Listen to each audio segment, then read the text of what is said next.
फजल रहमान 25 जुलाई 2018 का इलेक्शन, उससे पहले के मौलाना फजल रहमान एक बड़े ही और तरह की तकलीफ के बंदे, एक ऐसा मिजाज जो सारा साथ उनके साथ चला। 25 जुलाई 2018 के इलेक्शन के बाद ये मौलाना फजल रहमान मुझे वो मौलाना फजल रहमान लगते नहीं, महसूस नहीं होता कि ये वही मौलाना फजल रहमान है।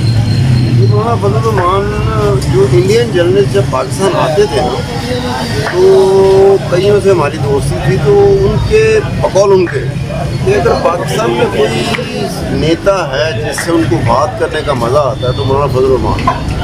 लेकिन मौलाना फजल रहमान 25 जुलाई 2018 के बाद ना ऐसा लगा कि जैसे कोई गलाई मखलूक का सबसे ज़्यादा दुख जो है ना, तकलीफ, तो मेरे ख्याल में शरीफ ख़ानदान से भी ज़्यादा फजल रहमान साहब को, या शायद हो सकता है कि मौलाना फजल रहमान को गलाई मखलूक की तरफ से वो कुछ ना कुछ आसरा था कि बाकी मामलात होंगे लेकिन आपके साथ ऐसा नहीं होगा।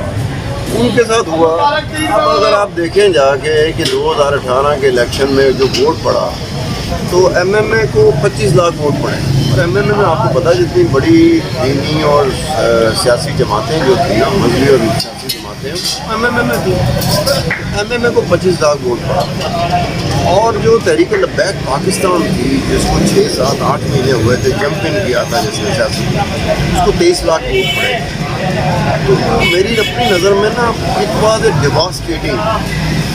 एक जगह पर एक ही जमात है जिसका नाम है तहरीक लब्बैक पाकिस्तान, आदम हुसैन रिजवी की जमात, वो इलेक्शन में आती है ज़िंदगी में पहली दफ़ा, और 8-9 महीने के में आती है, वो 23 लाख वोट ले जाती है। इसकी तरफ किसी ने गौर नहीं किया। और एमएमए जो है ना, टोटल जो वोट पड़ा एमएमए वो 25 लाख पड़ा, और एमएमए बड़ी बड़ी सियासी जमातें थी। उसमें मौलाना फजल रहमान का अपना भी वोट जो था ना, अपनी सीट जो थी ना, वो भी उन्होंने गंवा दी। और उसमें से एक सीट ऐसी सीट थी, मुझे समझ नहीं आई कि मौलाना फजल रहमान को हुआ क्या है। आपको पता कि इलेक्शन कमीशन पाकिस्तान ने कहा था कि इतने फीसद से कम अगर वोट पड़ा ना औरतों का तो दोबारा इलेक्शन होगा। तो मौलाना फजल रहमान एक ऐसी जगह से हारे थे जहाँ औरतों का वोट उस परसेंटेज से, पुरानी बात होगी 5% था या 10% था, उससे कम वोट पड़ा। मौलाना फजल रहमान को याद नहीं रहा कि मेरी एक कॉन्स्टिट्यूंसी जहाँ से मैं आ रहा हूँ वहाँ औरतों का 10% से कम वोट पड़ा, यहाँ दोबारा इलेक्शन होगा। इलेक्शन कमीशन पाकिस्तान दोबारा गया, लेकिन मौलाना फजल रहमान को ये भी याद नहीं रहा, यानी कि वो खुद तकलीफ में आए। और शायद उनको खलाई मखलूक से, जिसका नाम खलाई मखलूक नवाज़ ने रखा, नवाज़ अपनी उसमें थे, लेकिन उससे ज़्यादा तकलीफ हुई ना मौलाना फजल रहमान को।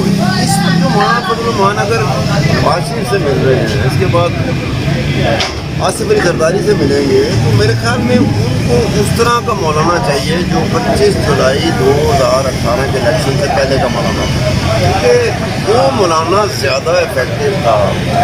और उस मौलाना की वजह से पॉलिटिक्स में वो बात हो सकती है जो नवाज़ शरीफ के हक़ में जाए या आसिफ अली जरदारी के हक़ में जाए।